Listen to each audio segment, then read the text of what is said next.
సర్వోన్నతుడ, సర్వాధికారి, సర్వసృష్టిని సృజించిన మా ప్రియ పరలోకపు తండ్రి, మీ ఘనమైనటువంటి శ్రేష్టమైనటువంటి నామములో మీ యొక్క వాక్యమును మేము పరిశీలన చేయబోచుండగా తగిన సహాయమును మాకు అందరికీ అనుగ్రహించండి తండ్రి.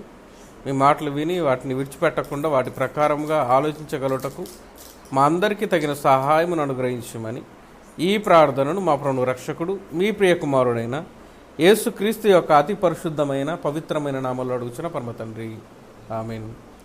సర్వోన్నతుడు, సర్వశక్తిమంతుడైన దేవుడు, ఆ దేవత దేవుని కృపను బట్టి ఆయన కుమారుని ద్వారా మనకు అనుగ్రహించబడినటువంటి అమూల్యమైనటువంటి సమయాన్ని బట్టి ఆ దేవత దేవునికి స్తుతులు కృతజ్ఞతలు సమర్పిస్తూ మీ అందరికీ మన ప్రభు యేసుక్రీస్తు నామములు శుభములు, వందనాలు.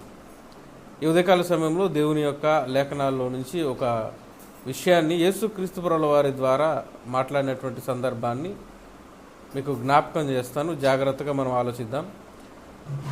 మనిషి యొక్క జీవిత కాలంలో ఏం జరుగుతుంది అన్నటువంటి విషయాన్ని మనం ఆలోచించినప్పుడు వాస్తవానికి దేవుడు ప్రారంభపు మనిషిని గనక మనం ఆలోచన చేస్తే వారికి ఇచ్చినటువంటి జీవితకాలం సుమారుగా 1000 సంవత్సరాలు. కానీ ప్రస్తుత కాలము మనిషి యొక్క జీవితకాలం 60-70 సంవత్సరాలు. అంటే ఇంచుమించుగా 70% పైగా, 80% కూడా పైగా అనుకోవచ్చు. 80% పైగా దేవుడు మన ఆయుష్కాలాన్ని తగ్గించాడు. నిజంగా అలా తగ్గించడం వెనక దేవుని ప్రేమ ఎంత ఉన్నదో మనం అర్థం చేసుకోవాలి. నిజంగా తగ్గిస్తే మనం ఏమనుకుంటాం? మనం తగ్గిస్తే మనం నెగిటివ్గా ఆలోచిస్తున్నాం. కానీ నిజంగా దేవుడు తగ్గించడం వెనక ఆయన ఉద్దేశం ఏంటంటే, ఎక్కువ సమయం ఇస్తే ఎక్కువ చెడిపోతున్నారు. అదే మనిషికి ఉన్నటువంటి సమస్య. ఎక్కువ సమయాన్ని ఇస్తే ఏం చేయాలో అర్థం కాక చేయరాని పనులన్నీ చేస్తున్నాడనే ఉద్దేశంతో దేవుడు ఏం చేశాడు? ఆయుష్కాలాన్ని తగ్గించాడు. ఈ 60-70 సంవత్సరాల జీవిత కాలాన్ని కూడా ఈరోజు మనుషులు ఏం చేయలేకపోతున్నారంటే సద్వినియోగం చేసుకోలేకపోతున్నారు. మనం జాగ్రత్తగా పరిశీలిస్తే అందులో 30 సంవత్సరాల రాత్రులు కూడా ఉంటాయి. అంటే చాలా స్వల్పమైనటువంటి జీవితకాలం. ఆ చిన్న జీవిత కాలము కూడా మనిషి ఆలోచించలేక, సద్వినియోగం చేసుకోలేక మనిషి తన జీవితాన్ని తానే పాడు చేసుకుంటున్నాడు. కారణం ఏంటంటే నిజంగా మనిషికి తాను ఎందుకు బ్రతకాలో తెలియకపోవడం, తెలుసుకోకపోవడం. ఎందుకు అనంటే ఈరోజు ప్రతి మనిషి ఏం చేస్తున్నాడంటే తాను ఏదైతే చుట్టుపక్కల చూస్తున్నాడో దాన్ని చేయాలనుకుంటాడే తప్ప వాళ్ళు చేస్తున్న నేనెందుకు చేయాలి అనే ఆలోచన మనిషికి రాదు. అందుకోసమే మనిషి జీవితం అంతా కాపీనే, అవునా కదా? అందుకోసమే ఒకరిలాగా మనం జీవించాలని ప్రయత్నం చేస్తున్న ప్రతిసారి మనం అందరం కూడా ఇబ్బంది పడుతూనే ఉంటాం, అసంతృప్తిగా జీవిస్తూనే ఉంటాం, అవునా కదా? మనకిచ్చినటువంటి జీవితం మనకు దేవుడు ఎందుకు ఇచ్చాడో దాన్ని ఆలోచించినాడు మన జీవితానికి ఒక అర్థమైనది ఉంటుంది. కానీ మనం మన జీవితాన్ని అర్థవంతంగా కాకుండా వ్యర్థంగా ఎందుకు జీవిస్తున్నామంటే మనిషి ఏం చేస్తున్నాడో చూస్తున్నాం, అది మనం చేయాలనుకుంటున్నాం. గనక ప్రతి మనిషి జీవితంలో ఏం జరుగుతుందంటే ఒక్క జ్ఞానవంతుడు కూడా లేకపోవడం వల్ల అందరూ ఏం చేస్తున్నారో మనమే అదే చేయాలనుకుంటున్నాం. అందుకోసమే ప్రారంభంలో 1000 సంవత్సరాలు ఇస్తే మనిషి ఏం చేశాడో చివరికి 60 సంవత్సరాలు ఇచ్చినా కానీ మనిషి అదే చేస్తారని చెప్పాడు యేసుక్రీస్తు. అంతకు మించి మనిషి జీవితాల్లో ఇంకొక పనే ఉండదని చెప్పాడు. కేవలం ఒక 5 పనులు ఉన్నాయని చెప్పాడు. ఈ 5 పనులు, ప్రారంభంలో ఇవే పనులు ఉన్నాయి, ప్రస్తుతం కూడా ఇవే పనులు ఉన్నాయి. ఇంతకు మించిన పనులు భూమి మీద లేవు. మనం ఎన్ని రకాలుగా మార్గాలు ఎంచుకున్నా కానీ ఈ 5 పనులే ఉన్నాయని చెప్పాడు. ఒకసారి చూద్దాం. లూకా రాసిన సువార్త 17వ అధ్యాయము, లూకా రాసిన సువార్త 17వ అధ్యాయము 26వ వచనం నుండి మనం చదివితే 17:26 నోవహు దినములలో జరిగినట్టు మనుష్య కుమారుని దినములలోను, అంటే ప్రభు వచ్చేంత వరకు కూడా ఏం జరుగుతుంది అంటే ఈ సమాజంలో నోవ దినంలో ఏం జరిగిందో అదే జరుగుతుంది. కానీ కొత్తదేమీ లేదు, మార్పు ఏమీ లేదు మనుషుల జీవితాలలో. అందుకోసమే ఆ రోజు ఏముందో ప్రస్తుతం కూడా అదే ఉంది, ప్రభు వచ్చేంత వరకు కూడా అదే ఉంటుంది అని చెప్తున్నాడు. నోవహు ఓడలోకి వెళ్ళిన దినం వరకు, ఆ రోజు వరకు జనులు ఏం చేస్తున్నారు అని అంటే తినుచు త్రాగుచు పెళ్ళాడుచు పెండ్లికి ఇయ్యబడుచు ఉండిరి. అంతలో జలప్రలయం వచ్చి వారిని నాశనం చేసింది. అంటే ఏ పనులలో ఉన్నారంటే తింటున్నారు, త్రాగుతున్నారు, పెళ్లి చేసుకొనుచు పెళ్లికి ఇయ్యబడుచు ఉన్నారు. ఈ పనులు తప్ప ఇంకొక పనులు వాళ్ళకి లేవు. ఎందుకంటే చాలా ఆయుష్కాలం దేవుడిచ్చాడు, ఏం చేయాలో అర్థం కావట్లేదు. అందుకోసమే వాళ్ళు ఏం చేస్తున్నారు, తింటున్నారు, త్రాగుతున్నారు, పెళ్లి చేసుకుంటున్నారు. ఇంకొక సందర్భాన్ని కూడా చెప్పాడు. లోతు దినములలో జరిగినట్టును జరుగును. ఇంకేం జరుగుతుంది అని అంటే లోతు దినములలో ఏ విధంగా జరిగిందో ఆ విధంగానే జరుగుతుంది. లోతు దినములలో ఏం జరిగింది, జనులు మరలా అదే తింటున్నారు, త్రాగుతున్నారు, కొనుచు అమ్ముచు అంటే పని చేస్తున్నారు. అది వ్యాపారం కావచ్చు, ఏం చేసినా కానీ ఏం చేస్తున్నారు, బ్రతికేది ఎందుకంటే తినడానికి అంటున్నారు, తినేది ఎందుకంటే బ్రతకడానికి అంటున్నారు. అంతకు మించి ఆలోచన లేదు. మరి బ్రతకాలి కదా, బ్రతకాలంటే ఊరికే రాదు కాబట్టి తిండి ఏం చేయాలి, ఏదో ఒక పని చేయాలి. ఏదైనా సరే, అది వ్యాపారమైన కావచ్చు, మరి ఏదైనా కావచ్చు, పాలన పని చేసుకొని మనం బ్రతకాలి. ఆ పని ద్వారా వచ్చిన ఫలితాన్ని బట్టి మనం తినాలి, త్రాగాలి అనుకుంటున్నారట. అంటే మొత్తంగా పని జరుగుతుంది. ఇంకేమంటున్నారు, నారు నాటుచు ఇండ్లు కట్టుచు. అంటే నారు నాటుచుంటే అప్పటికున్నటువంటి వారికి ఉన్న పని వ్యవసాయమే గనక దాని మీద ఆధారపడి ఉన్నారు. చివరిగా ఏం చేస్తున్నారు, ఇల్లు కట్టుకొనుచు ఉండిరి. ప్రస్తుతం ఏం జరుగుతుంది చెప్పండి. ఒక మనిషి పుట్టినప్పటి నుంచి చచ్చిపోయేంత వరకు ఏ వ్యక్తి జీవితంలోనే ఇంతకు మించి ఇంకేమైనా ఉందా? ఏం లేదు. పుట్టినప్పటి నుంచి తినడం ప్రారంభించాం, త్రాగడం ప్రారంభించాం, చనిపోయేంత వరకు అది కంటిన్యూ అవుతుంది. మధ్యలో ఒక వయసు వచ్చేసరికి ఒక పని చేసుకోవాలి. ఆ పని ద్వారా వచ్చిన దాన్ని మనం ఇంకేదో చేయాలని ఆలోచన. ఎందుకంటే చుట్టుపక్కల వారు ఎవరైతే ఏదైతే చేస్తున్నారో దాన్ని చేయాలంటే మనకేం కావాలి, ఒక ధనం కావాలి. కాబట్టి ఆ ధనం కోసం కష్టపడి మనం ప్రయత్నం చేయటం, ఈ క్రమంలో పెళ్లి చేసుకోవడం, పిల్లల్ని కట్టడం, వాళ్ళని పెంచడానికి, పోషించడానికి, వారిని ఒక స్థాయిలో ఉంచడానికి ఖర్చు చేయడం, తర్వాత మిగిలినది ఒక ఇల్లు కట్టుకోవడం. ఇంతకు మించి మనుషుల జీవితాల్లో ఇంకేదైనా ఉందా అంటే ప్రభు వచ్చేంత వరకు ఈ పనులు తప్ప, ఈ 5 పనులు తప్ప ఇంకేవి కూడా మనుషుల జీవితాల్లో ఉండవు అని చెప్తున్నాడు. అయితే మనుష్యుడు ఏ విధంగా జీవిస్తున్నాడంటే చుట్టూ ఉన్నటువంటి వాళ్ళు ఏం చేస్తున్నారో అది చేయాలనుకుంటున్నాడు, అది ఆనందం అనుకుంటున్నాడు అంతే. అందులో ఆనందం ఉంటుందేమో అని ఎదుగుతున్నాడు అంతే. నిజంగా ఏ మనిషికి కూడా ఆనందము ఈ భూమి మీద దొరకటం లేదు. నిజంగా అర్థమైతే ఒక చిన్న విషయం చెప్తాను. ఒక వ్యక్తి ఈ భూమి మీద జీవించి నేను ఇక కొన్ని క్షణాల్లో నేను మరణించబోతున్నాను అన్నప్పుడు ఇప్పుడు అతని యొక్క స్పందన ఏ విధంగా ఉంటుంది అని మనం జాగ్రత్తగా పరిశీలిస్తే, తాను వెళ్ళిపోతున్నాననే ఒక ఆలోచన అనేది తన కళ్ళెదుట కనబడుతున్నప్పుడు, ఎదుటిగా తనవారు ఉన్నప్పుడు వాళ్ళకి ఏం చెప్పాలో అర్థం కాక, నేను ఎక్కడికి వెళుతున్నానో తెలియక మనిషి ఏం చేస్తుంటాడంటే అలా కన్నీరు గారుస్తుంటాడు.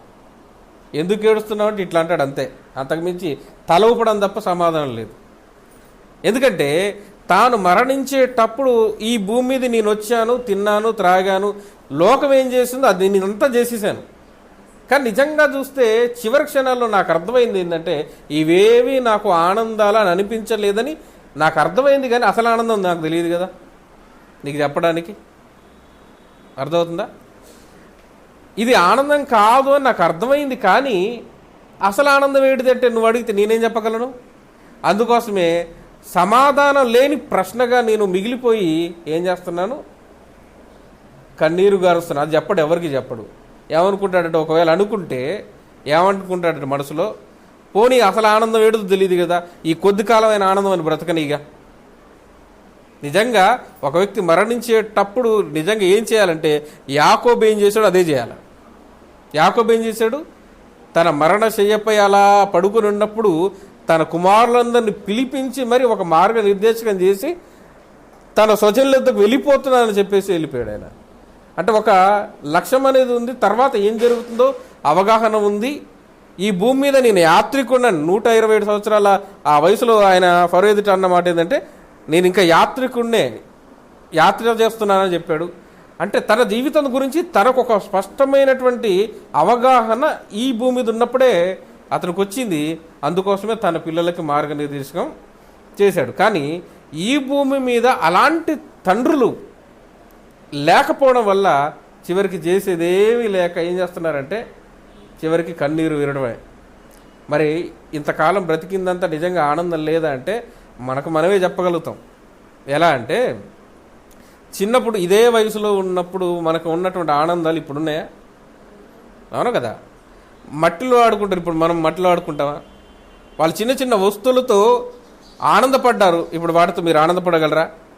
చిన్న ఆట బొమ్మలతో ఎంతో సంతృప్తి పొందుకున్న వాళ్ళు ఇప్పుడు పొందగలరా? మీరు పొందగలరా? అది ఇస్తే మీకు ఆనందమేనా? అంటే ఇప్పుడు అందులో ఆనందం లేదని మీకు అర్థమైంది కదా. కానీ అప్పుడేమనుకున్నాం మనం, అందులోనే ఆనందం ఉంది అని. ఎంతలా అంటే చిన్నప్పుడు క్రికెట్ కానీ వెళ్ళు, లేదా బయట ఆటలని వెళ్ళి ఎండాకాలంలో మధ్యాహ్నం 2, 3 అయినా మనం ఆటల నుంచి రాం. అప్పుడు అమ్మ పిలుస్తూ ఉంటుంది, రమ్మంటుంది. ఒక 5 నిమిషాల తర్వాత 10 నిమిషాల తర్వాత వెళ్దామని 1వ వార్నింగ్ 2వ వార్నింగ్ వచ్చి 3వ వార్నింగ్ వచ్చేసి తీసుకొని లాక్కొని పోతుంటుంది. అప్పుడు ఏం చేస్తుంటాం మనం? నేను ఆనందించే పనిలో ఉంటే నన్ను ఆ ఆనందాన్ని దూరం చేస్తుందని ఏడుస్తుంటాం. నీ ఏడుపుకు విలువ ఉందా? అసలు ఉంటుందా? విలువ ఉందా? ఎందుకు లేదు విలువ? అది ఆనందం కాదని ఈ వయసులో నువ్వు తెలుసుకున్నావు కాబట్టి. అది ఆనందం అని ఎందుకు నీ కడుపును మార్చుకుంటున్నావు అనేది మన ఉద్దేశం. కానీ నిజంగా ఆలోచిస్తే వాళ్ళకు మాత్రం అది బాధ కాదా? మరి వాళ్ళ బాధను మనం పట్టించుకుంటామా లేదా? పట్టించుకుంటున్నావా మనం? లేదు. పట్టించుకుంటున్నావా? అమ్మో బాధపడుతుంది కదా ఆడుకోపో అంటావా? అది బాధ కాదు, అది ఆనందం కాదు, అంతే కదా. కానీ ఆ వయసులో వాళ్ళకున్నటువంటి ఫీలింగ్ మాత్రం అది ఆనందం, అది బాధ. మరి అది మనకు ఒక వయసు వచ్చిన తర్వాత అర్థమైపోయింది అసలు అది ఆనందమే కాదని. ఎందుకంటే వాటి యందు ఇప్పుడు మనకు ఆనందం లేదని అనుకుంటున్నాం. మరి ఇప్పుడైనా మనకు తెలుసా? ఇప్పుడైనా మనకేమైనా తెలుసా అంటే ఏమి తెలియదు. ఎందుకంటే ఒక వయసు వచ్చిన తర్వాత మనం ఆనందంగా బ్రతకాలంటే ఏం చేయాలనే ఆలోచన రాగానే ఏం చేసేదేముంది? ధనం ఉంటే అన్నీ వస్తాయి కాబట్టి ధనం సంపాదించడానికి పరుగులు తీయాలనుకుంటాం, అవునా కదా. కాబట్టి ధనాన్ని సంపాదిస్తే ఆనందం దొరుకుతుందేమో అనుకొని ఒక జీవితం గురించి అవగాహన తెలిసేందుకు ఒక ఇమేజ్ ఉంది. ఏముందంటే అలా నోట్లన్నీ ఎగురుతూ ఉంటాయి, దాన్ని అందుకొని అలా పరుగులు తీస్తూ ఉంటాడు. అలా పరుగులు తీసి ఇంత కుప్ప చేసేసరికి నీ లైఫ్ ఎండ్ అని అంటది చివరికి. అంటే మనిషి జీవితం మొత్తం దేనికోసం పరుగు తీస్తుంటాడు? ఆనందపడాలి, ఆనందం పొందుకోవాలని జీవితం అంతా కష్టపడుతుంటాడు, అంతే కదా. కష్టపడటానికి, ఆనందించడానికి చివరి వరకు ఏం చేస్తున్నాడు? కష్టపడుతూనే ఉంటాడు. ఇదే మనిషి యొక్క జీవితం. ఇది ఇంతకు మించి ఏమైనా ఉందా? ఆనందించాలనుకుంటున్నాడు కానీ ఎప్పుడు కూడా కష్టపడుతూనే ఉంటాడు. ఎందుకంటే పోటీ, ఒకరిలాగా బతకాలి, ఒకరిలాగా మనం జీవించాలి. ఈ ఆలోచన ఎప్పుడైతే ఉందో అక్కడి నుంచి సమస్యలు ప్రారంభం. ఏ జీవికి లేని కష్టాలు మనకి ఎందుకున్నాయంటే మనం ఒకరిని చూసి బ్రతకాలి అని ప్రయత్నం చేయటం. అలా ప్రయత్నంలో వివాహం చేసుకోవడం, పిల్లల్ని కనటం, తినటము, త్రాగటము, చివరికి ఇంత కష్టపడితే 2 పనులు చేస్తాడు. చివరికి పిల్లలకు పెళ్ళిళ్ళు చేయటం, ఉన్నదాంతో ఒక ఇల్లు కట్టుకోవడం. సరే, నీకు కలిగిన దానితో నీ కుమారులకు ఇల్లు కావాలని కట్టావు కదా, అక్కడితో ఆగిందా? మరి నీ పిల్లలు నాకు ఒక ఇల్లు కట్టించాడని చెప్పి ఆగుతారా? ప్రతి జనరేషన్కి మళ్ళీ నువ్వు 2 గదులు కట్టినా 4 గదులు కట్టినా మళ్ళీ ఏం చేస్తాడు? మళ్ళీ కట్టాల్సిందే, అవును కదా. అలాంటప్పుడు నువ్వు వాళ్ళ కోసం నేనేదో కడుతున్నాను నువ్వు అనుకుంటున్నావు, అందులో వాళ్ళు ఉండరు. మళ్ళీ వాళ్ళు కూడా అదే అనుకుని మళ్ళీ అందులో మా వాళ్ళు ఉంటారు అనుకుంటారు, అందులో ఎవరు ఉండరు. అంత కష్టం ఎందుకు మనకి అని అంటే చివరికి వచ్చేసరికి ఫైనల్గా తెలిసింది ఏంటంటే ఎందులో కూడా ఆనందం ఉండదు. ఒక వయసు వచ్చేసరికి మనకు అర్థమైపోద్ది, పలానా వస్తువు నీ కళ్ళెదుటున్నా కానీ ఆనందం అనిపించదు. ఎందుకంటే చివరి క్షణాల్లో మనకి ఏం ఆనందం రాదు. తిండి విషయంలో ఆనందం రాదు, తాగే విషయంలో ఆనందం ఉండదు. ఎంత ఇచ్చినా కానీ మనకు, ఏం చేసినా కానీ ఏమంటాం తెలుసా? చివరికి చెప్పే స్టేట్మెంట్ ఒకటే, ఎందులో కూడా నాకు ఆనందము లేదు. వాస్తవానికి అది మనంతట మనమే చెప్తున్నాం. మనకెంత ఇష్టమైన వస్తువైనా ఒక సమయం వచ్చేసరికి అది తినని స్థితిలోకి వెళ్ళిపోతాం, అవునా కదా? కాబట్టి చివరిగా ఫైనల్గా మనం అక్కడికి వెళ్ళేసరికి మనిషి జీవితంలో ఏం కనబడుతుందంటే అసంతృప్తే కనబడుతుంది. వీటి యందు నాకు ఆనందము లేదు. మరి అంత దూరం వెళ్ళేసి ప్రయాణం చేసి అందరు ఇచ్చే స్టేట్మెంట్ మనమే ఇస్తే మనకేం ప్రయోజనం, అవునా కదా? అందరు ఇచ్చే స్టేట్మెంట్ అదే.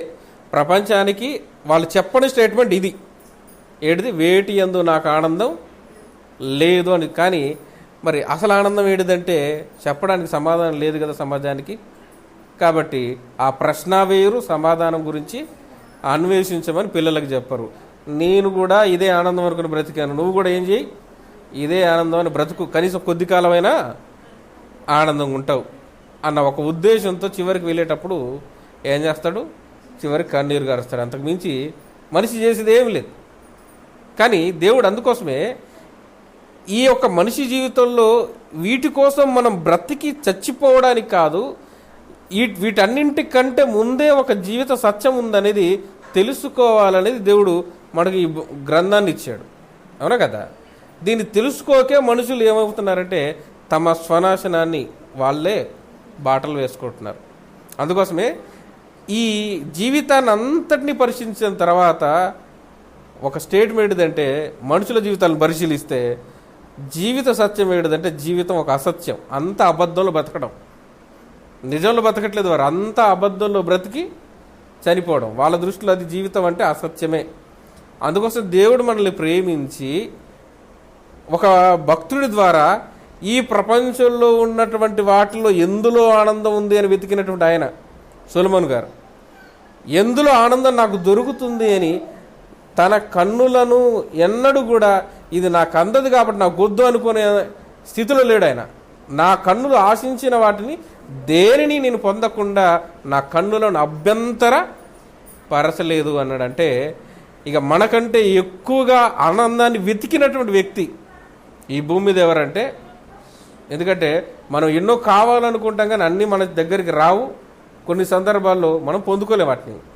కానీ ఆయన తన కన్నులకు ఏది కనబడితే అది నా దగ్గరికి రావాలనుకొని అందులో ఆనందం ఉందేమని వెతికిన తర్వాత చివరికి తెలిసిన ఫలితం ఏంటంటే, ఎందులో కూడా చివరికి ఆయన అన్న మాట ఏంటంటే, నేను పడిన ప్రయాసమంతా ఒకడు గాలికి ప్రయాస పడినట్టే. కాబట్టి నేను వెతికాను, మీరు కష్టపడకండి, నేను వెతికాను. ఆనందం ఎక్కడైనా ఉంటుందేమో నా జీవితాన్ని అంతటినీ నేను వెతికి చూశాను, ఆనందం మాత్రం లేదు గనక మీరు కూడా మోసపోకండి, ఆనందం కోసం వెతికి ప్రయత్నం చేసి నష్టపోకండి అని చెప్పి ఆ 12వ అధ్యాయము ప్రసంగి గ్రంథం ప్రారంభంలో ఒక మాట రాశాడు. చూడండి, ప్రసంగి గ్రంథము 12వ అధ్యాయము ప్రారంభ వచనం.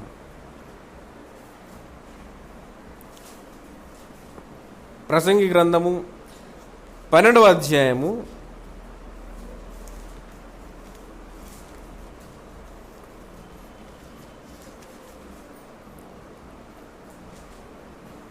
12వ అధ్యాయం ప్రారంభవచనం. దుర్దినములు రాకముందే ఇప్పుడు వీటి యందు నాకు సంతోషము లేదు అని నీవు చెప్పు, సంవత్సరములు రాకముందే అంటే అర్థం ఏంటి?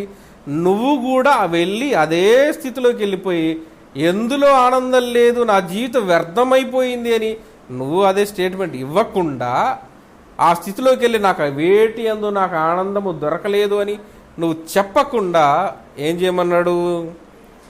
ఒక ఎగ్జాంపుల్ చెప్పాడు. ప్రతిదానికి ఒక ఎండింగ్ ఉంది, ఆ ఎండింగ్కి మళ్ళీ కంటిన్యూషన్ ఒకటి ఉంటుంది. కాబట్టి ఏమంటున్నాడు?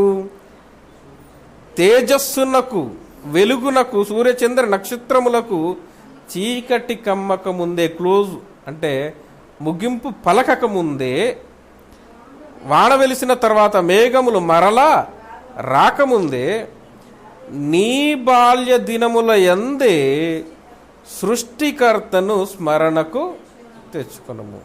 ఎందుకంటే అలా జ్ఞాపకం చేసుకుంటే మనకు వచ్చే ప్రయోజనం ఏంటంటే, వ్యర్థమైన వాటి కోసం, వ్యర్థమైన ఆనందాల కోసం పరుగు తీసి, ఎండమావి లాంటి జీవితం కోసం పరుగులు తీసి, అది దొరకలేదని, ఆనందం లేదు అని చెప్పి ఈ లోకాన్ని ముగించటం కంటే, అసలైనటువంటి ఆనందము వెతకటానికి నీకు మార్గం ఒకటి ఉంది.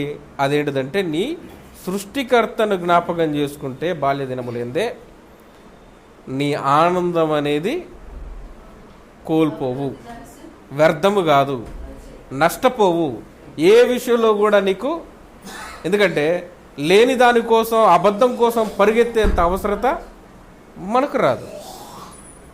వాస్తవంలో జీవించేది ఎవరంటే సృష్టికర్తను బాల్య దినములందు స్మరణకు తెచ్చుకున్నవాడు. వ్యర్థంగా జీవించేది ఎవరంటే ఈ లోకాన్ని విడిచిపెట్టే ప్రతి ఒక్కరు కూడా. కాబట్టి కొంతమంది జీవితాల్లో బాల్య దినముల యందే దేవుడి జ్ఞాపకాల్లోనికి తీసుకురాగలిగితే వాళ్ళ జీవితం సరైన రూట్లో. అంటే మన జీవితం అంతా ఎలా ఉందంటే, ఒక అడ్రస్ కోసం వెతుకుతున్నాం, ఆ అడ్రస్ కోసం ఎక్కడో దారి తప్పాం, స్టార్టింగ్లోనే దారి తప్పాం, ఇక పోతూనే ఉన్నాం. వెళుతూ వెళుతూ వెళుతూ వెళుతూ చివరికి వెళ్ళేసరికి ఈ రూట్ కాదని తెలిసిపోయిన పరిస్థితి మనకు వచ్చింది. అదే ఇక్కడే మనం సరైన మార్గం ఎంచుకుంటే, కరెక్ట్ ఏ వేలో వెళితే మనం గమ్యానికి చేరుకోగలవో, ఆనందాన్ని పొందుకోగలవో దాన్ని పొందగలం. అర్థమవుతుందా? అది మనకు తెలియజేసేదే బైబిల్ గ్రంథం. అందుకోసమే నీ జీవితాన్ని వ్యర్థంగా జీవించకుండా అర్థవంతంగా ఈ లోకాన్ని ముగించి అసలు ఆనందాన్ని పొందుకోవడానికి దేవుడు ఎప్పుడు జ్ఞాపకం చేయమన్నాడంటే, బాల్య దినముల యందే సృష్టికర్తను జ్ఞాపకం చేసుకో అన్నాడు. నిజంగా ఆలోచిస్తే ఇవేవి ఆనందాలు కాదని మనకు అర్థమైపోయింది, సింపుల్గా ఆలోచిస్తే. ఇప్పుడు ఒకవేళ ఈ భూమి మీద ఉన్నవేవి ఆనందాలు కావన్నప్పుడు నిజంగా మనిషికి ఆనందం అంటే ఏడు తెలుసు అసలు? దీన్ని బట్టి ఆలోచిస్తే అవును కదా. ఒక వస్తువు కొనుక్కుంటే అందులో ఆనందం అని అనుకుంటున్నాం. ఎంతవరకు అది? అది ఉన్నంత వరకే.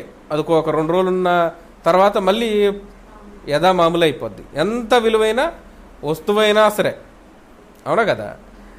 నిజంగా ఆలోచిస్తే మనిషి ఏం చేస్తున్నాడంటే, చిన్న ఎగ్జాంపుల్ చెప్తాను. ఈరోజు మనిషి జీవితంలో ఏం చేస్తున్నాడంటే వెరైటీలకు ఎక్కువ అలవాటు పడుతున్నాడు. అంటే వెరైటీగా ఉండడానికి ప్రవర్తనలు, వెరైటీగా ఉండడానికి పనులు. కానీ ఈ వెరైటీ ఎప్పుడు కూడా మనిషికి ఆనందాన్ని ఇవ్వదు, రొటీనే ఆనందం ఇస్తుంది. దీనికి ఎగ్జాంపుల్ చెప్తాను.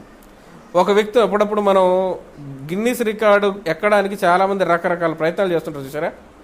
2 సంవత్సరాలు 3 సంవత్సరాలు కష్టపడి తమ శరీరాన్ని అంతటిని కూడా రకరకాలుగా ఉంచుతూ రకరకాలు చేస్తారు, అవునా కదా. ఇప్పుడు ఆలోచించండి, మనం సర్కస్కి వెళ్తాం.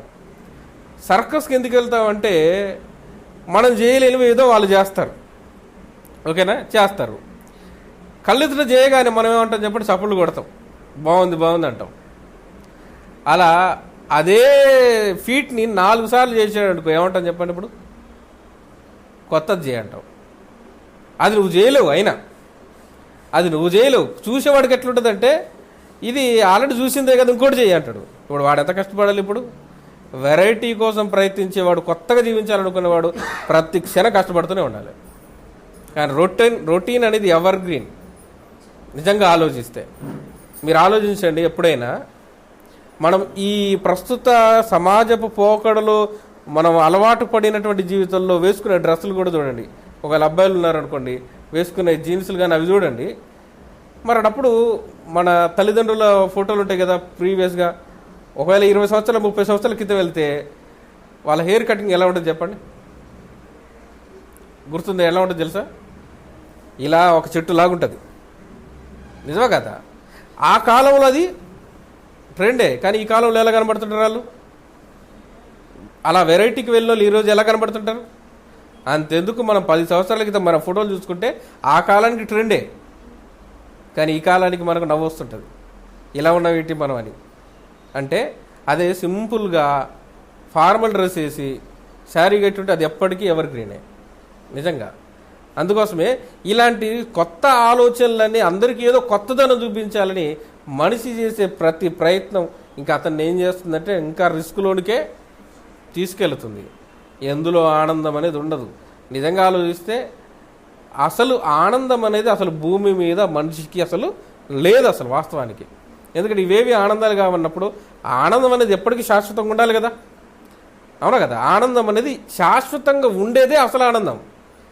అలా వచ్చి ఇలా పోయేది ఆనందాలు అసలు కానే కావు. మనమే చెప్తున్నాం తిండి ఆనందం కాదని ఒక స్టేజ్ చెప్తున్నాం, త్రాగడం ఆనందం కాదని ఒక స్టేజ్ చెప్తున్నాం.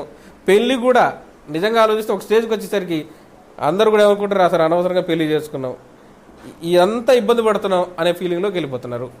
ఇల్లు కట్టుకున్నవి అందులో ఎవరు ఉండరు, అవునా కదా. ఎంత పని చేసినా నీ జీవితం అంతా సుఖపడతా అని కష్టపడటమే. ఇదంతా చూస్తున్నప్పుడు ఏమనిపిస్తుంది, అసలు నా జీవితం అంతా ఎలా జీవించానో నాకే అర్థం కావట్లేదు అనే ఫీలింగ్ వస్తుంది. కనుక ఇలా ఏది ఆనందం కాదు అని మనకు అర్థమైనప్పుడు అసలు నిజమైన ఆనందం ఏడిది? అసలు ఆనందం శాశ్వతంగా ఉండాలి కదా. మరి అటప్పుడు ఈ లోకాన్ని విడిచిపెట్టిన తర్వాత దేవుని దగ్గర శాశ్వతమైన ఆనందం ఉంది అని మనం వింటుంటాం కదా, అవునా కదా, విన్నాం కదా. మరి దేవుని దగ్గర శాశ్వతమైన ఆనందం ఏంటిది, ఎలా ఉంటుంది, ఎప్పుడైనా ఆలోచించారా? ఎందుకంటే బైబిల్లో రకరకాలైనటువంటి ప్రశ్నలకు సమాధానాలు ఉన్నాయి. అందులో నిజంగా తిండే ఆనందం అని అనుకున్నాం అనుకోండి, ఒకవేళ మనము దేవుని దగ్గరికి వెళితే అక్కడ భోజనం ఉంటుందా? ఉందని చెప్పాడా? అవసరం లేదు. ఎందుకంటే ఈ శరీరం బ్రతకాలంటే ఏం కావాలి? ఆహారం కావాలి, నీళ్లు కావాలి, గాలి కావాలి, అవును కదా. ఈ పంచభూతాలు ఉన్నది కావాలి. అలాగే వస్త్రాలు కానీ ఇల్లు కానీ ఎందుకు? వేడి నుంచి చలి నుంచి తప్పించుకోవడానికి. అప్పుడు మరి దేవుని దగ్గరికి వెళ్ళిన తర్వాత వీడితో అవసరం ఉందంటే మహిమ దేహమునకు ఇవేవి అవసరం లేదు. ఎందుకంటే ఇవేవి చేయలేవు. పంచభూతాలు ఏవి కూడా మన దేహమునకు హాని చేయవన్నప్పుడు అక్కడ ఉంటాయా? ఉండవు. కొంతమంది సద్దుకాయలు వచ్చేసి అడిగారు, పునరుత్థానం ముందు వివాహం చేసుకుంటే ఒకవేళ ఎవరికి భారీగా ఉంటుందంటే అక్కడ అసలు పెళ్ళిలే ఉండవు. ఎందుకంటే దేవుడి సంకల్పంలో ఎంతమందినైతే ఈ భూమి మీద కావాలనుకున్నాడో అందరూ ఇక్కడే కంటున్నాడు. ఇక్కడి నుంచి అక్కడ వెళ్ళే వాళ్ళు ఉన్నారు తప్ప అక్కడ కనేవారు ఎవరు లేరు. అంటే వివాహము లేదు, పిల్లలు లేరు. మరి ఆనందం ఏది? అర్థమవుతుందా? అలాగే ఇల్లు ఏమైనా ఉంటాయా అంటే ఒకవేళ మనకు అర్థం కాక అనుకుంటున్నాం, అవునా కదా. ఈ గుడారాన్ని విడిచిపెట్టిన తర్వాత అక్కడ గుడారాలతో అవసరమే లేదు అసలు, అవును కదా. అందుకోసం యేసుక్రీస్తు ఒక మాట చెప్పాడు. ఏమని చెప్పాడంటే, నేను మీ కొరకు నివాసాలు స్థిరపరచాలనుకున్నామంటే ఆ నివాసాలు ఈ నివాసాలు కావు, మన మహిమ దేహాలనే నివాసాలు. ఈ గుడారం నుండి ఆ అక్షయ గుడారంలోనికి మనం వెళ్ళడానికి ఆయన చెప్తున్నాడు తప్ప ఈ భూమి మీద నివాసాలు కాదు. లేదంటే బంగారు వీధులు అనగానే ఇక్కడ బంగారానికి దేవుడే విలువ లేకపోతే అక్కడ ఇస్తాడు విలువ? అంటే ఇక్కడ బంగారం మీద ఆశ, అక్కడ కూడా బంగారం మీద ఆశనా? కనుక ఇక్కడ ఉన్నవేవి కూడా అక్కడ మరి పని ఉందా? అంటే మన వెళ్ళే దేవుని సన్నిధిలో అసలు ఇవేవి లేవు. ఈ భూమి మీద ఆనందాలు అనుకుంటున్నవేవి కూడా మనిషికి, అంటే వాస్తవానికి ఆలోచిస్తే అసలు ఆనందం అంటే ఏంటో దేవుని కోసం ఆలోచించిన వాడు పొందుకునే క్షణాలు అవి ఎలా ఉండదో తెలియదు మనకి. అసలు నిజంగా ఆలోచించండి. ఇవి ఆనందాలు కాకపోతే అసలు ఆనందం అంటున్నాడు. మళ్ళీ ఎలాంటి ఆనందం అది? శాశ్వత ఆనందం అంటే ఎలా ఉంటుంది చెప్పండి. ఇక మనకు ఆనందం అంటే ఇదే అనుకుంటున్నాం, ఇవే మళ్ళీ చివరిలో చెప్పేది ఏంటంటే ఇవి ఆనందాలు కావని. అంటే అసలు ఆనందం అనేది ఎలా ఉంటుందో ఎవ్వరికి తెలియదు, వెళ్ళిన వారికి తప్ప అసలు ఆనందం అనేది ఎలా పొందుకుంటామనేది అది ఊహకు అందనిది. వెళితేనే వెళ్ళిన వారు మాత్రమే అనుభవించేది, తెలుసుకునేది కాదు, అవునా కదా. తెలుసుకునేటట్టయితే ఇక్కడ అవిధేయులు కూడా తెలుసుకోవచ్చు. అక్కడ విధేయులు మాత్రమే తెలుసుకునే ఆనందము అది శాశ్వతమైన ఆనందం. ఆ ఆనందాన్ని పొందుకుంటానికి ఈ భూమి మీద లోకపు ఆనందాలు ఉన్నాయి, అలాగే నేనిచ్చే ఆనందం ఉంది. ఈ రెండింటిలో మనకి ఏది కావాలనుకుంటున్నామో ఆలోచించడానికి ఏం చేయమన్నాడు? బాల్య దినముల యందే సృష్టికర్తని చివరికి ఆ స్టేట్మెంట్ ఇవ్వడం కన్నా ముందుగా తెలుసుకుంటే మనకి ఇది ఆనందాలు కావు అని అర్థమవుతున్నప్పుడు ముందుగానే తెలుసుకుని ఎందుకు వాటి కోసం పరుగులు తీయటం అని ఆలోచిస్తే అసలు ఆనందం కోసం ఆలోచించే అవకాశం ఉంది. అయితే చివరిగా ఒక్క విషయం చెప్పి ముగిస్తాను. ఏంటంటే నిజంగా ఆనందం అంటే ఏంటో అసలు నిజంగా ఎవరికి వాస్తవానికి తెలియదు. ఇవి ఆనందాలను బతుకుతున్నాం, ఇది కాదని మనకు దేవుడు చెప్పేశాడు. అయితే ఇక్కడ మనిషి జీవితంలో ఇంకొక విషయాన్ని తెలుసుకోవాలి. ఏంటంటే ఒకవేళ గనక దేవుని సన్నిధికి అందరిని తీసుకెళ్తే వాళ్ళు ఆనందించగలరంటే వాళ్ళ ఆనందం పొందలేరు. ఎందుకో చెప్తాను. ఉదాహరణకి మన తల్లిదండ్రులు మనల్ని పెంచిన విధానంలో మనకిచ్చిన సౌకర్యాలు వేరు. ఒకవేళ ఆ సౌకర్యాలను దాటి ఈరోజు చాలామంది పల్లెటూర్ల నుంచి సిటీస్కి వెళ్ళిపోయి వాళ్ళకి పిల్లలకి ఏసీ ఫెసిలిటీస్ కానీ లేదా వీడియో గేమ్స్ కానీ లేదంటే సెల్ ఫోన్స్ కానీ ఇవన్నీ అలవాటు చేసిన తర్వాత ఏమీ లేని అమ్మమ్మలు నాయనమ్మలు తాతయ్యలు ఉన్న స్థలానికి వచ్చేసి ఇక్కడ ఆనందించరా అంటే ఏమనుకుంటారు చెప్పండి. వాళ్ళు ఇవేవి ఉండవు కనుక ఏమనిపిస్తుంది వాళ్ళకి, నేనున్నాను, నేను వెళ్ళిపోతాను ఏడుస్తుంటారు. నిజమే కదా? ఎందుకంటే వాడు అందులో ఆనందాన్ని వెతుక్కున్నాడు. అసలు మనుషులలో మనిషి బంధాలలో ఆనందాన్ని వెతుక్కున్న వాడు లేడు కదా కనీసం.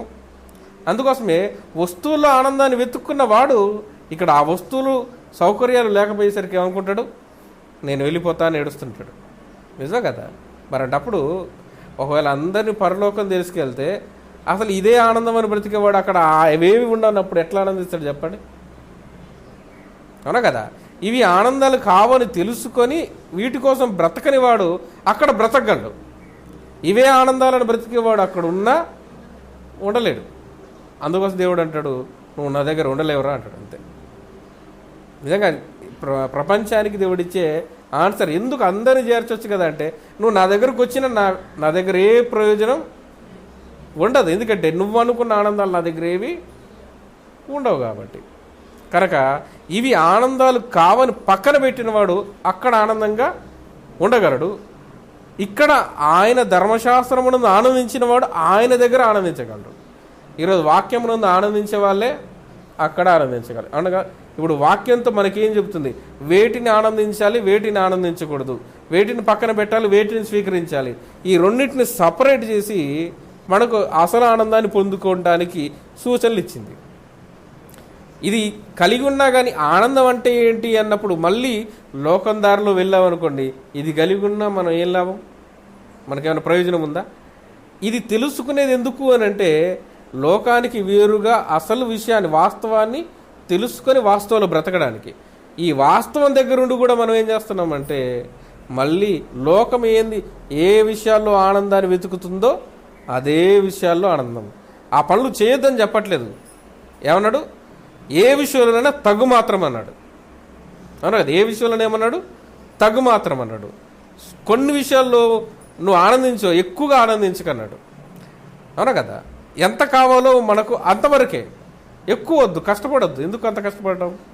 అందుకోసం ఎక్కువగా కష్టపడకుండా అసలు జీవం కోసం కష్టపడు. అందుకోసమే ప్రభు దగ్గరకు వచ్చినప్పుడు మీరు క్షయమైన ఆహారం కొరకు కష్టపడకూడదు కానీ, అవునా కదా, అక్షయమైన ఆహారము కొరకే కష్టపడండి. అందుకోసమే దేవుడు నన్ను దాని విషయమై ముద్ర వేసి పంపి ఉన్నాడు అన్నాడు. మరి ఆయన దగ్గరకు వచ్చి కూడా ఈ క్షయమైన వాటికే ఆనందాల కోసం పరుగులు తీస్తే మనిషికి ఏ లాభము దొరకదు. కనుక ఈ వాక్యమునందు ఆనందించేవాడు అక్కడ ఇవి ఆనందాలు కావని పక్కన పెడతాడు. కనుక ఆటోమేటిక్గా అక్కడ ఆనందం అనేది ఎలా ఉంటుందో రుచి చూసే అవకాశం దొరుకుతుంది. ఒకవేళ ఇవే ఆనందాలను పరిగెత్తిన వాడు దేవుడు ఒకటే అంటాడు, నువ్వు నా దగ్గరకు వచ్చినా నీకు నీ మీద నాకు ఎంత ప్రేమ ఉన్నా నువ్వు నా దగ్గర ఉండలేవు. ఉండనప్పుడు ఎంత ప్రేమ ఉన్నా లాభం ఉంది? అవునా కదా? ఏం చేస్తారు చెప్పండి? ఇంట్లో అమ్మమ్మలు కానీ నాయనమ్మలు కానీ వాడికి మనవళ్ళ మీద మనవరాళ్ళ మీద ఎంతో ప్రేమ ఉంటుంది వాళ్ళకి. కానీ వాడు ఉండనప్పుడు మనం మాత్రం ఏం చేస్తాం? అవునా కదా? కానీ ఏం చేస్తారు? పోరన్నాయన అంటాడు. అలాగే దేవుడు కూడా సమాజానికి చెప్పే విషయం ఏంటంటే, నువ్వు నా దగ్గర ఉండలేవు, వచ్చినా ఉండలేవు. దేవుడు అని పలకరించినా కలవరించినా ఇవి ఆనందాలను వెతికిన వాడు నా దగ్గర అసలు ఉండలేడు. కాబట్టి శాశ్వతమైన ఆనందం అసలు ఎవరికి ఏ విధంగా అది రుచి చూడాలనేది ఎవ్వరికి తెలియదు. అసలు దాన్ని తెలియాలన్నా కానీ కొన్ని ఉదాహరణలు ఈ భూమి మీద ఉన్న వాటిని చూపించి ప్రభు చెప్పాడే తప్ప ఎగ్జాక్ట్గా అనేది ఎవ్వరికి తెలియదు. కనుక అసలు ఆనందం అనేది పొందుకుంటానికే ఈ భూమి మీద ఏ ఆనందంలో మనం ఉండాలి అనేది ఇక్కడ నిర్ణయించుకోవాలని దేవుని యొక్క ఉద్దేశం. కాబట్టి ఎంత ప్రయత్నం చేసినా ఒకరోజు ఇచ్చే స్టేట్మెంట్ అదే. ఆ స్టేట్మెంట్ మనకి ఇవ్వకూడదు, మనం ఇవ్వకూడదు, మనం ఇంకొకరికి చెప్పకూడదు. పైగా మనం ఏం చేయాలి, అసలు ఆనందం ఏంటో తెలియజేసి వెళ్ళిపోవాలి. అప్పుడు మన జీవితం సార్థకం అవుతుంది, అర్థవంతం అవుతుంది. లేదంటే ఆయన చెప్పినట్టుగా సూర్యుని కింద సమస్తము కూడా మరి వ్యర్థమైన వాటి కోసం మనం పరుగులు తీస్తే మన జీవితం కూడా వ్యర్థమే. కనుక అసలు ఆనందం ఇక్కడుందా అక్కడుందా అనేది ఆలోచించి నువ్వు తెలుసుకుంటానికి ఎప్పుడు తెలుసుకోవాలని అంటే బాల్య దినములు. ఆల్రెడీ కొంతమంది జీవితాల్లో బాల్యం అయిపోయింది, కొంతమంది జీవితాల్లో యవ్వన కాలం వచ్చింది, కొంతమంది జీవితాల్లో వృద్ధాప్యం కూడా దగ్గరకు వచ్చేసింది. అయినా సరే దేవుడు ప్రతి ఒక్కరికి అవకాశం ఇస్తున్నాడు, అన్ని వయసుల వారికి అవకాశం ఇస్తున్నాడు. ఏ వయసులో తెలుసుకున్నా ఏం చేస్తున్నాడు. కానీ గవర్నమెంట్ అలా అన్నది కదా, ఏ కంపెనీ అలా అనదు. నేను 60 సంవత్సరాల వయసులో జాబ్ చేస్తా అంటే ఒప్పుకోదు, ఏ గవర్నమెంట్ ఒప్పుకోవట్లేదు. కానీ దేవుడు మాత్రం ఒక అవకాశాన్ని మాత్రం అందరికీ ఇస్తున్నాడు. నువ్వు ఏ వయసులో తెలుసుకున్నా సరే, గతించిన కాలము గతించిపోని ఏనాటికి ఆ కీడు చాలన్నాడు కదా. కానీ ప్రస్తుత కాలమందు తెలుసుకున్న నీవు ఇంకా నీకు అవకాశం ఉంది, ఈ అవకాశాన్ని ఏం చేస్తావు అనేది మన మీద పెట్టాడు అందరికీ. ఎందుకంటే చెప్పేవాడు చేయాలి, విన్నవాడు ఆలోచించి దాన్ని అనుసరించాలి. అందరికీ తెలియజేస్తున్నటువంటి మాట ఏంటంటే ఈ భూమి మీద ఉన్న వేటిలో కూడా మనుషులకు ఆనందం అనేది ఉండదు అని స్టేట్మెంట్ ఇచ్చాడు. ఎలా ఉండదు వెళుతున్న వారు చాలామంది చెప్తున్నారు, మనకి అర్థం కావట్లేదు కానీ చెప్తున్నారు. మన జీవితంలో మనమే చెప్తున్నాం. చిన్ననాటి ఆనందాలు ప్రస్తుతం లేవు, అవి సరదాలు అంటున్నా కానీ ఆనందాలు అనట్లే. చిన్ననాడు ఆనందాలు ఇప్పుడు ఏమైపోయాయి, సరదాలు అయిపోయాయి కదా. కాబట్టి అవి సరదాలుగా మారిపోతాయి. కానీ చివరిలో ఎండింగ్ ఉంది చేరా, అప్పుడు సరదా అనేది ఉండదు. ఎందుకంటే లైఫ్ ఎండ్ అవుతుంది అని అనుకుంటున్నాడు. ప్రశ్నలు ఎన్నో ఉంటాయి ఆయనలో. చనిపోయే వ్యక్తికి ఎన్నో ప్రశ్నలు ఉంటాయి, సమాధానం లేని జీవితం జీవించాడు గనక ఆ ప్రశ్నల మధ్య ఎటు వెళ్తున్నానో అర్థం కాక, అసలు చావెందుకు వస్తుందో, చచ్చిపోతే ఎటు వెళ్ళిపోతానో, ఏ దేవుడు ఉన్నాడో లేదో, అంత కన్ఫ్యూజన్ గందరగోళంలో ఆలోచిస్తూ ఉంటాడు. అందుకే భయం మనిషికి. ఆ మరణ భయం ఎందుకు ఉందంటే అందుకే ఉంది. దానిని జయించాలంటే ముందే తెలుసుకుంటే, వాస్తవంలో జీవిస్తే మనిషికి ఆనందం అనేది దొరుకుతుంది. ప్రార్థన చేసుకుందాం. ప్రేమ కనికరము కలిగిన మా ప్రియ పరలోకపు తండ్రి, మీరు ప్రేమించి ప్రారంభంలో మా పితరులకు సుమారుగా 1000 సంవత్సరాల ఆయుష్కాన్ని ఇచ్చారు. అయినా సరే వారు మీ కొరకు బ్రతకక వారికి ఇష్టమైన పనులు చేస్తూ మీకు ఆయాసకరమైన వారుగా ఉండినప్పుడు మరలా మమ్మల్ని ప్రేమించి ఇంత సుదీర్ఘమైన కాలము మనుషుల జీవితాల్లో ఇస్తే వారు నా కోసం బ్రతకటం లేదు అని చాలా స్వల్ప కాలాన్ని మాకు ఇచ్చినప్పటికీ ఈ స్వల్ప కాలమును కూడా మనిషి ఏ విధంగా సద్వినియోగం చేసుకోవాలో తెలియక లోకములో ఉన్నవారిని చూస్తూ అసలు ఆనందం అనేది ఎరుగక పరిశీలించక మనిషి ఈ లోకాన్ని విడిచిపెట్టి వెళ్ళిపోతున్నాడు. అలా మేము ఉండకూడదు అనే ఉద్దేశం కలిగి మీరు మమ్మల్ని ప్రేమించి ఈ సత్యవాక్యాన్ని మాలోనికి, మా జీవితానికి, మా కుటుంబాలకు అనుగ్రహించినందుకు మీకు స్తుతులు కృతజ్ఞతలు సమర్పిస్తూ ఇచ్చినటువంటి అవకాశమును మేము సద్వినియోగము చేసుకొని మా జీవితాలను, మా ప్రయాసమును వ్యర్థము చేసుకోకుండా మా జీవితాల ద్వారా మేము అసలు ఆనందాన్ని పొందుకుంటున్నామన్న అతిశయమును, అలాంటి ఆనందమును మేము పొందుకునేలాగా కృపను అనుగ్రహించమని ఈ ప్రార్థనను మా ప్రభువు రక్షకుడు మీ ప్రియ కుమారుడైన యేసుక్రీస్తు యొక్క అతి పరిశుద్ధమైన నామములో అడుగుచున్నాం పరమ తండ్రి. ఆమేన్.